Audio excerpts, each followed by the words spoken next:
नमस्कार, रामचरितमानस के इस एपिसोड में आप सभी का स्वागत है। आज का यह प्रसंग केवल सुनने के लिए नहीं है, यह वह जगह है जहां राम कथा जीवन को बदलने वाली समझ बन जाती है। अगर इसे ध्यान से समझ लिया जाए तो आपको यह भी समझ आ जाएगा कि लाइफ में क्लैरिटी क्यों नहीं आती और उसे लाना कैसे है। चलिए शुरू करते हैं। कमल पत्र हरिचरित सुहाए, भगत अनल मुनिमन बसाए, कारण समय असुरानी, सुनिए कथा सादर रति माने। इसका क्या अर्थ है? भगवान के चरित्र कमल पत्र के समान है और भक्ति अग्नि के समान मुनियों के मन में वास करती है। इसलिए उचित समय समझकर इस कथा को श्रद्धा और प्रेम से सुनिएगा। अब इसे गहराई से समझते हैं। कमल का पत्ता पानी में रहता है लेकिन उसमें भीगा नहीं होता। यही जीवन का अल्टीमेट प्रिंसिपल है। दुनिया में रहिए लेकिन उससे बंधिए मत। आज की पूरी समस्या अटैचमेंट है। हम काम करते हैं लेकिन उसमें फंस जाते हैं। हम रिश्ते निभाते हैं लेकिन उसमें खो जाते हैं। हम पैसे कमाते हैं लेकिन उसी के गुलाम बन जाते हैं। और फिर जब कुछ हमारे हिसाब से नहीं होता तो दुख आता है। राम कथा हमें सिखाती है डिटैचमेंट का मतलब भागना नहीं होता, बल्कि भीतर से स्वतंत्र रहना है। आप अपने काम में 100% रहिए, लेकिन आपकी खुशी उस पर डिपेंड ना करे। यही मानसिक स्वतंत्रता है और यही इस श्लोक का असली सार है।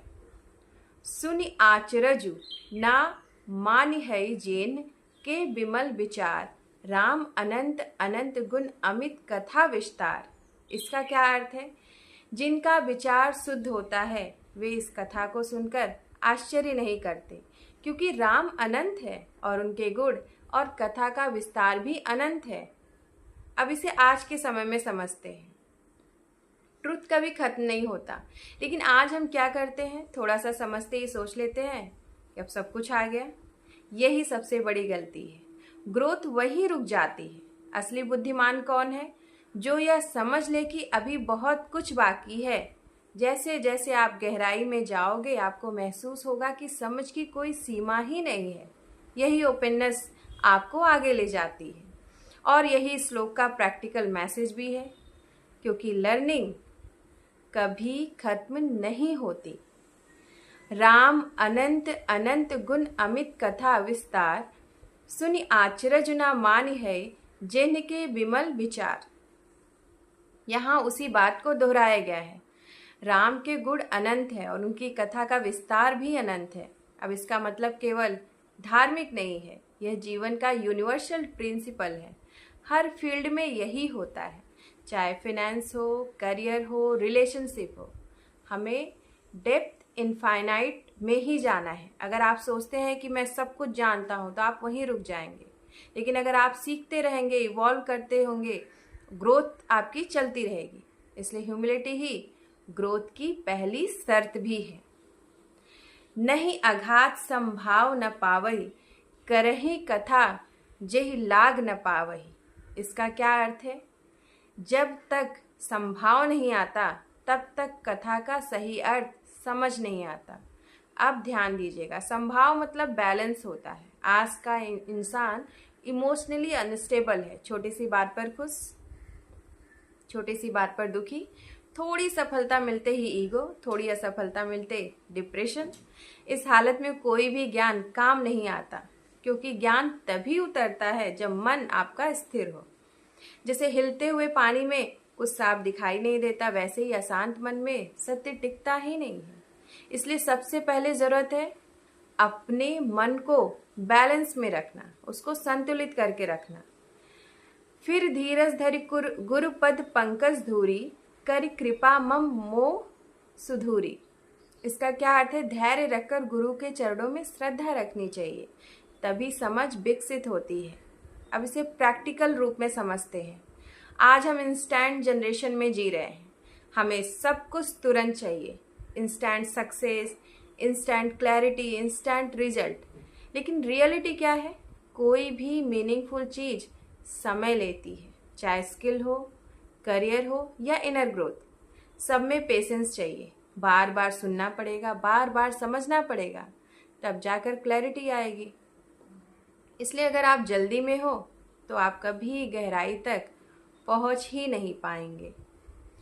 कहूँ कथा जेह लाग न खोरी, सुनत मिटै संशय सब तोरी। तुलसीदास जी बोले, मैं ऐसी कथा कहूँगा जिसमें कोई दोष नहीं होगा, जिसे सुनकर सभी संशय दूर हो जाएंगे। अब इसे आज के कॉन्टेक्स्ट में देखिए। आज का सबसे बड़ा बीमारी है डाउट, खुद पर डाउट, अपने डिसीजंस पर, फ्यूचर पर डाउट। और जब तक डाउट है कभी आप कॉन्फिडेंटली आगे बढ़ ही नहीं पाएंगे। यह कथा आपको वही क्लैरिटी देता है जिससे हमारा डाउट धीरे धीरे खत्म होने लगता है। लेकिन ध्यान रखिएगा, यह तुरंत नहीं होता है, ये धीरे धीरे होता है। सादर सिवहि गाय अब माला, बरनौ बिसद राम गुण जाला। इसका क्या अर्थ है? शिव जी का स्मरण करके अब राम के गुणों का वर्णन किया जा रहा है। अब यहाँ एक बहुत बड़ा लेसन है, ह्यूमिलिटी। आज हम ईगो से भरे रहते हैं, मुझे सब पता है, मैं सही हूँ, लेकिन जब तक अहंकार है तब तक ज्ञान अंदर नहीं जाएगा। जैसे भरे हुए गिलास में और पानी नहीं डाला जा सकता, वैसे ही ईगो से भरे मन में ज्ञान टिकता ही नहीं है। संत समाज पयोदधि रमासी, विश्व भार भार अचल क्षमासी। इसका क्या अर्थ है? यह कथा संत समाज के लिए लक्ष्मी के समान है और संसार का भार उठाने में पृथ्वी की तरह अचल और क्षमाशील है। अब इसे समझते हैं। यह केवल इंडिविजुअली ट्रांसफॉर्मेशन नहीं है, यह कलेक्टिव ट्रांसफॉर्मेशन है। अगर व्यक्ति अंदर से क्लियर होगा तो उसका व्यवहार भी सही होगा और समाज भी स्टेबल होगा। आज समाज में इतनी नेगेटिविटी क्यों है? क्योंकि व्यक्ति अंदर से डिस्टर्ब है, उसका मन संतुलित नहीं है।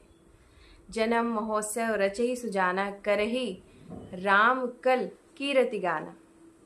ज्ञानी लोग राम जन्म का उत्सव मनाते हैं और उनकी कीर्ति का ज्ञान करते हैं, और यही हमारी पर्सनैलिटी में निखार लाता है। जय श्री राम।